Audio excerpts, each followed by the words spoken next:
আমি ONGC পূৰ্বাঞ্চল employees association ONGCত কৰ্মৰত 100% থলুৱা নিয়মীয়া কৰ্মচাৰীৰ দ্বাৰা পৰিচালিত আৰু গঠিত ইউনিয়ন।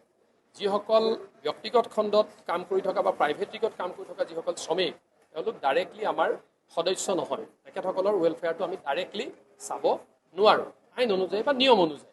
কিন্তু তথাপিতো যিহেতু ONGCৰ ভিতৰত এজ এ মডেল এমপ্লয়াৰ প্ৰিন্সিপাল এমপ্লয়াৰ হিচাপে ONGCৰ কিছু দায়িত্ব আছে আৰু সেই কথাখিনি আমি বাৰম্বাৰ ONGC কৰ্তৃপক্ষক আমাৰ দাবী আমাৰ চিঠিৰ যোগেৰে সময়ে সময়ে মিটিং কৰি যিখিনি তাত আঁকোৱা আছে যিখিনি তাত শ্বৰ্টকামিং থাকি গৈছে সেইখিনি আমি সদায় ONGC কৰ্তৃপক্ষৰ দৃষ্টিগোচৰ কৰি আহিছোঁ।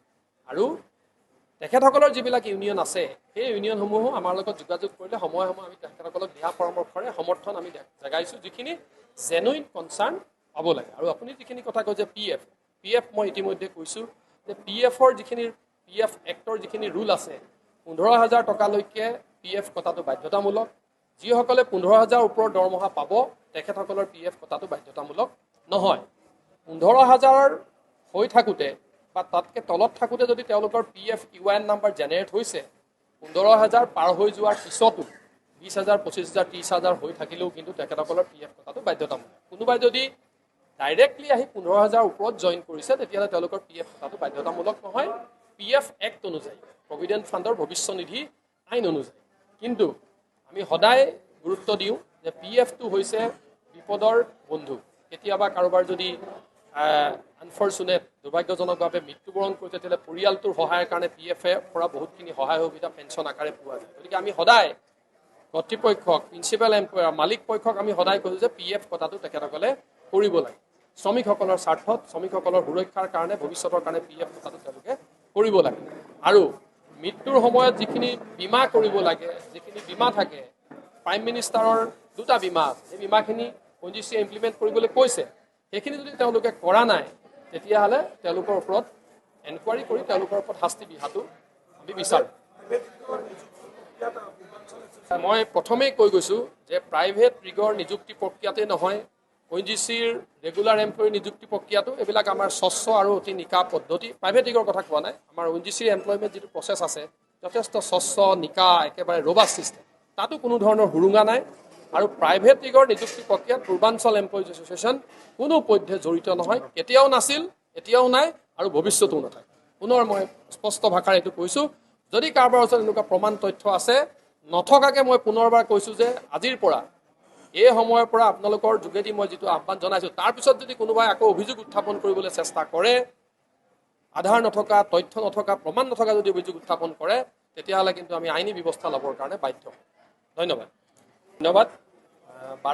যোৱা 12 জুনত ভুটীয়াপাৰা বাৰিচুকত যি গেছ নিৰ্গমনৰ এতিয়ালৈকে অব্যাহত আছে গেছ নিৰ্গমনৰ দুৰ্ঘটনাটোৰ মোকাবিলা কৰিবৰ কাৰণে আমাৰ জিলা প্ৰশাসন ONGC কৰ্তৃপক্ষ আমি সকলো ONGCian অসম চৰকাৰ সকলো একত্ৰিত হৈ আৰু আপোনালোকেও তাত প্ৰথম দিনাখনৰ পৰা তাত থিয় হৈ থাকি নিউজবিলাক আপোনালোকে খুব সুন্দৰকৈ কভাৰ কৰি আছে কি হৈছে।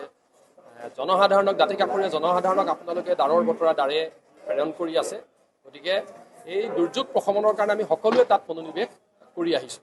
আৰু প্ৰথমে মই ক'ব বিচাৰিছোঁ যে ইতিমধ্যে কেইবাটাও তদন্ত চলি আছে যে দুৰ্যোগটো কেনেকৈ হ'বলৈ পালে, কাৰ ভুলৰ কাৰণে হ'ল, ইতিমধ্যে কেইবাটাও তদন্ত তাত চলি আছে। গতিকে আপোনালোকৰ যোগেদি আমি আমাৰ দাবীটো ৰাখিব বিচাৰিছোঁ, তদন্তৰ কৰাৰ পাছত যিয়ে দোষী হ'ব, দোষী হিচাপে চিনাক্ত হ'ব, যাৰ ভুলৰ কাৰণে গোটেই ঘটনাটো সংঘটিত হ'ল, যিয়ে নহওক ঠিকাদাৰী প্ৰতিষ্ঠান স্কেপেট্ৰই হওক বেলেগ কোনোবাই হওক, গোটেই যদি দোষী সাব্যস্ত হয় তেতিয়াহ'লে তেওঁলোকৰ ওপৰত কঠোৰতম শাস্তি আমি দিবৰ কাৰণে আমি আমাৰ ফালৰ পৰা দাবী জনাইছোঁ। দ্বিতীয় যিটো কথা, এই গোটেই ব্যৱস্থাটোৰ লগত বা এই দুৰ্যোগটোৰ লগত আমি শেহতীয়াকৈ আমাৰ ONGC পূৰ্বাঞ্চল এমপ্লয়িজ এছ'চিয়েশ্যন আৰু ONGC পূৰ্বাঞ্চল এমপ্লয়িজ এছ'চিয়েশ্যনৰ সাধাৰণ সম্পাদক হিচাপে মোৰ নামটো আঙুৰ খাই থকা কেইবাটাও প্ৰচাৰ মাধ্যমত কালিও আমি দেখিছোঁ যে প্ৰতিদিন টাইমত এটা বাতৰি সম্প্ৰচাৰিত হৈছে। তাৰ কাৰণে আমি যথেষ্ট দুখ পাইছোঁ। প্ৰথমেই আমি ক'ব বিচাৰিছোঁ যে এই যিখিনি বাতৰি ONGC পূৰ্বাঞ্চল এমপ্লয়িজ এছ'চিয়েশ্যন আৰু মোক লৈ যিখিনি বাতৰি প্ৰচাৰিত হৈছে সেইখিনি সম্পূৰ্ণ ভিত্তিহীন বাতৰি, মনে সজা, উদ্দেশ্য প্ৰণোদিত আৰু জনমানসত মাত্ৰ আমাৰ ভাৱমূৰ্তি ম্লান কৰিবৰ কাৰণে, জনমানসত আমাক হেয় প্ৰতিপন্ন কৰিবৰ কাৰণে কোনোবা তৃতীয় পক্ষৰ উচতনিত এই কথা বতৰাবিলাক হৈছে বুলি আমাৰ বিশ্বাস জন্মিছে। আৰু সেই তৃতীয় পক্ষই কেনেদৰে গোটেই ব্যৱস্থাটো মেনেজ কৰিবলৈ চাইছে, আমাক বাৰম্বাৰ বদনাম কৰিবৰ কাৰণে, আমাক বাৰম্বাৰ অসুবিধা সৃষ্টি কৰিবৰ কাৰণে সেইখিনি প্ৰমাণ আমাৰ ওচৰত আছে। আমি সেইখিনি দৰকাৰ হ'লে সময়ত ৰাজহুৱা কৰিম। তেখেতসকললৈ পুনৰ আমি আহ্বান জনাইছোঁ যে এইটো আমাৰ সকলোৰে কাৰণে দুৰ্যোগৰ সময়, সংকটৰ সময়। আমি সকলোৱে এই দুৰ্যোগ প্ৰশমিত কৰাৰ কাৰণে দাঁতি কাষৰীয়া জনসাধাৰণৰ স্বাস্থ্য সুৰক্ষা সুনিশ্চিত কৰিবৰ কাৰণে আমি সকলোৱে মনোনিৱেশ কৰাটো উচিত। গতিকে এই সময়ত এনেকুৱা ধৰণৰ ঘটনা প্ৰবাহে কাৰো স্বাৰ্থ সিদ্ধি নকৰে আৰু আমি বাৰম্বাৰ দাবী জনাব লাগে যে কাৰ ভুলৰ কাৰণে এইটো ঘটনা সংঘটিত হ'ল আৰু ভৱিষ্যতে যিহেতু ইয়াত আমাৰ তেলৰ উৎপাদন অন্বেষণ খননৰ কাম আমাৰ যিহেতু শিৱসাগৰ অঞ্চলত চলি থাকিব, লাকুৱা গেলেকী, আৰু ভৱিষ্যতে যাতে এনেকুৱা ঘটনা সংঘটিত নহয় তাৰ কাৰণে আমি সকলোৱে সজাগ সচেতন হোৱাৰ সময়। গতিকে বোকা ছটিওৱা ইজনে সিজনক কৰাৰ এনেকুৱা ধৰণৰ তাতে ভিত্তিহীন, মই পুনৰ কৈছোঁ, পোনছাতে মই আমাৰ ওপৰত উত্থাপিত অভিযোগসমূহ নস্যাৎ কৰিছোঁ, ভিত্তিহীন বুলি কৈছোঁ। তথ্য প্ৰমাণৰ আধাৰ নথকা এনেকুৱা ধৰণে আমাৰ ওপৰত অভিযোগ অনাটো আমি যথেষ্ট মৰ্মাহত হৈছোঁ। মই কৈছোঁ, যদিহে বাৰম্বাৰ এনেধৰণে ভিত্তিহীন মনে সজা উদ্দেশ্য প্ৰণোদিত অভিযোগ আমাৰ প্ৰতি উত্থাপিত হৈ থাকে তেতিয়াহ'লে আমি বাধ্য হৈ আইনী ব্যৱস্থা ল'বলৈ কিন্তু আমি বাধ্য হ'ম। ধন্যবাদ।